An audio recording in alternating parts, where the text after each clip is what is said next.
Bonsoir Béatrice. Bonsoir Jean-Michel. Nous sommes au restaurant après la réunion qui a eu lieu à Sarlat sur la liberté de la protection sociale.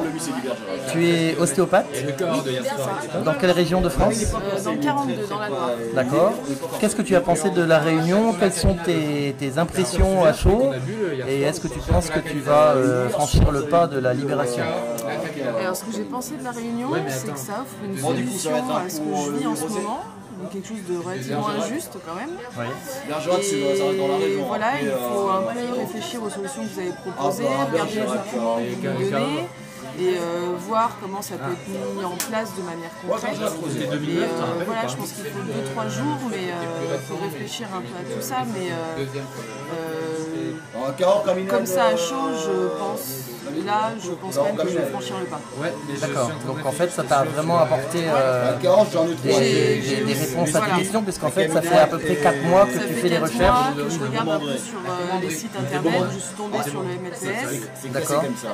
Ça t'a pas fait trop mal quand tu es tombé dessus? Non, ça va, je l'ai plutôt bien géré, je sais bien tomber. Le mensonge d'État ne t'a pas trop retourné Finalement, ça l'estomac? expliquait pourquoi je vivais mal les choses. Oui.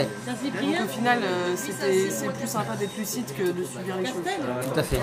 Et voilà, et ça fait 4 mois que je suis le mouvement Les Libérés de la Sécu sur Facebook, donc je commençais un peu à voir comment ça se profilait. Ouais. Et là, il fallait une réunion pour que les choses soient concrètes et des questions-réponses en visu, quoi. D'accord, donc en fait c'était important physiquement de venir Oui, de voir voir des vrais libérés qui ne sont pas enchaînés avec des voilà. Exactement. Donc là c'est beaucoup plus concret pour toi, donc cette réunion t'a vraiment apporté quelque chose. Ah ouais.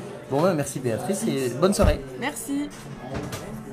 Bonsoir Étienne. Bonsoir Jean-Michel. Donc tu es venu avec plusieurs personnes voir cette réunion ce soir à Sarlat, cette réunion d'information sur la liberté de la protection sociale.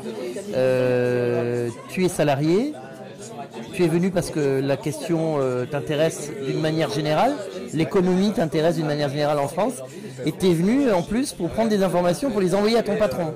Ouais. Alors donne-moi tes impressions sur ce qui s'est passé, ce que tu en as pensé, etc.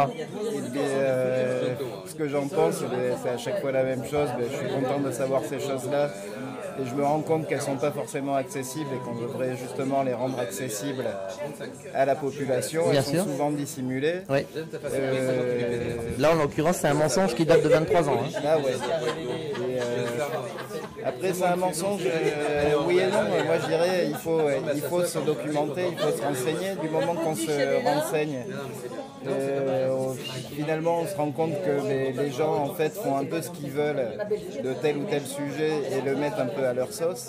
Alors qu'il y a des bases, et en fait les bases, je pense qu'on est en train de les oublier, qu'on est en train de partir dans des écarts qui ne sont pas du tout...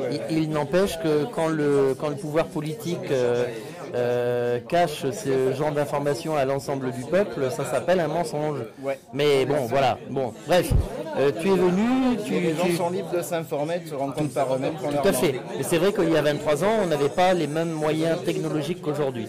Moi, ce qui m'intéresse, c'est que tu es venu et qu'à la fin, tu as pris de l'information, notamment le livre de Laurent C, tu as pris la clé USB qui contient plein de documents, etc. Et tu m'as dit tout à l'heure que tu allais fournir ces éléments-là à ton patron. Donc c'est vraiment une démarche intéressante parce que c'est la première fois que je vois ça. Et quel est ton but dans cette démarche? Le but, c'est de sensibiliser les gens sur le fait qu'il y a encore un espoir, que tout ne se mord pas la queue, qu'on a moyen justement en se mobilisant et en y croyant et en réussissant à monter des choses alternatives à ces lois qui sont mafieuses finalement. Et justement redonner espoir et montrer qu'on peut y arriver. Et je pense qu'avec ce genre, avec ce que je viens de voir ce soir, oui, on peut y arriver. Là, l'envie d'avoir envie, comme dirait Johnny Hallyday. En l'occurrence, là, on peut sauver une entreprise. Bon, moi, je ne serai jamais patron parce que moi, je suis un bon salarié, je suis incapable de gérer une affaire. Mais ce que je vois, c'est que voilà, il y a beaucoup de patrons actuellement qui ne s'en sortent pas. Et moi, j'ai envie de les aider. Là, c'était une façon de justement pouvoir les aider, mais avant tout, je viens m'informer parce que ça m'intéresse, moi. Et si je peux aider les gens, je le fais. Bon, merci beaucoup Étienne pour ton témoignage. À bientôt. À bientôt.